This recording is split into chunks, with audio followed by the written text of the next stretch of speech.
If you care about how people actually survived before convenience, this topic matters. The Vikings did not waste fuel, time, or heat. One fire served an entire household from dawn until sleep, cooking every meal, heating the space, drying clothes, preserving food, and even providing light.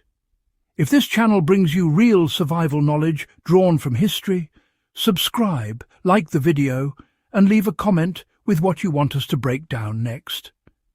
Now, let's get straight into how the Vikings truly did it. The central hearth was designed to never go cold. In Viking longhouses, the hearth sat at the centre of daily life. It was not a fireplace built for short bursts of heat. It was a low, stone-lined fire pit meant to burn slowly and continuously. Vikings built their hearth shallow and wide, so heat spread evenly instead of rising too fast. Wood was fed gradually, often hardwood or peat, to maintain embers rather than flames.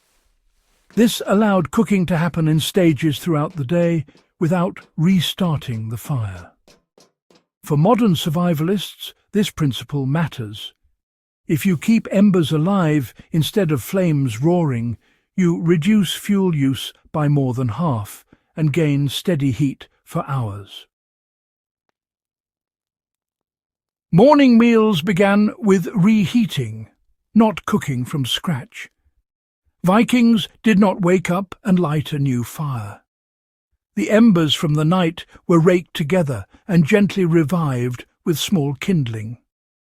Breakfast was often yesterday's food brought back to heat. Porridge, stews, and broth-based meals dominated because they reheat evenly and do not scorch. A single iron pot might be used repeatedly all day. This method is directly usable today. If you cook dense, liquid-based meals and keep embers alive overnight under ash, you eliminate morning fire starting entirely. Hanging pots allowed heat control without moving the fire. Above the hearth, Vikings used adjustable hooks or chains suspended from roof beams. Pots were raised or lowered to control temperature instead of changing the fire itself. High placement meant slow simmering. Lower placement meant rapid boiling.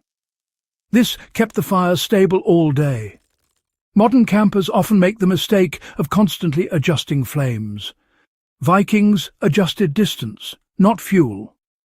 If you apply this with a tripod or adjustable hanger, one fire can serve multiple cooking needs without flare-ups or burnout. Midday cooking relied on residual heat, not new fuel. By midday, the hearth was fully established. Vikings took advantage of stones surrounding the fire, which stored heat for hours. Flat stones were used to warm bread, dry meat, or heat water without placing items directly in flames. This reduced smoke and preserved fuel. For survival use, surrounding your fire with dense stones creates a thermal battery. Once heated, those stones cook quietly without consuming more wood. Multiple foods were cooked at once using vertical space. Efficiency came from stacking tasks. A stew simmered in the pot, bread dough rested nearby to rise in warmth, meat strips dried on racks above the smoke, and water stayed warm in secondary vessels. Nothing wasted heat. Vikings understood vertical layering long before modern kitchens. If you are cooking outdoors, use height. Hang food at different levels, warm water above the fire, and let smoke do preservation work while you cook. Evening meals were built from what had been simmering all day. The main meal often happened in the evening, not because cooking started then, but because flavours developed throughout the day.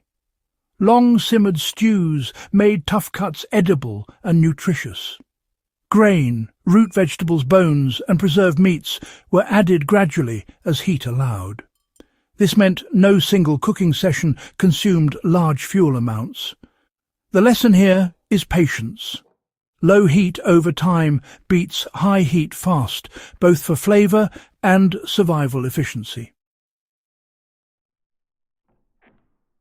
Ash and embers were tools, not waste. When flames died down, Vikings used ash deliberately. Ash insulated embers overnight, baked food directly, and even preserved warmth for hours. Flatbread could be buried in ash to cook slowly. Embers were banked to last until morning. This technique is still used in traditional survival contexts today. If you cover embers with ash before sleep, you can restart a fire in minutes without matches or wasted wood. The fire ended the day by preparing the next one. Before sleep, Vikings did not extinguish the fire completely. They shaped it. Large coals were pulled together, ash was layered carefully, and airflow was reduced. This preserved heat through the night. The fire's final task was ensuring tomorrow's fire already existed. For anyone serious about off-grid living, this is essential knowledge. Fire maintenance matters more than fire-starting skill. If you cook one large pot meal, keep embers alive, control heat by distance, and use surrounding materials to store warmth, you can run an entire day on minimal fuel. This applies to bushcraft emergency preparedness, historical reenactment, and even modern energy-conscious living. Vikings were not primitive. They were optimized. On campaign, Vikings used the same principles in simpler form. Small fires, shared pots, continuous heat, and minimal fuel. The ability to cook without revealing large flames or smoke mattered. One fire, managed correctly, feeds many without waste. If this breakdown gave you something new and practical, subscribe to Battlefield of Survival, like the video, and share it with someone who studies history seriously. Leave a comment with the next survival system you want dissected. Real history still teaches real skills if you know how to look.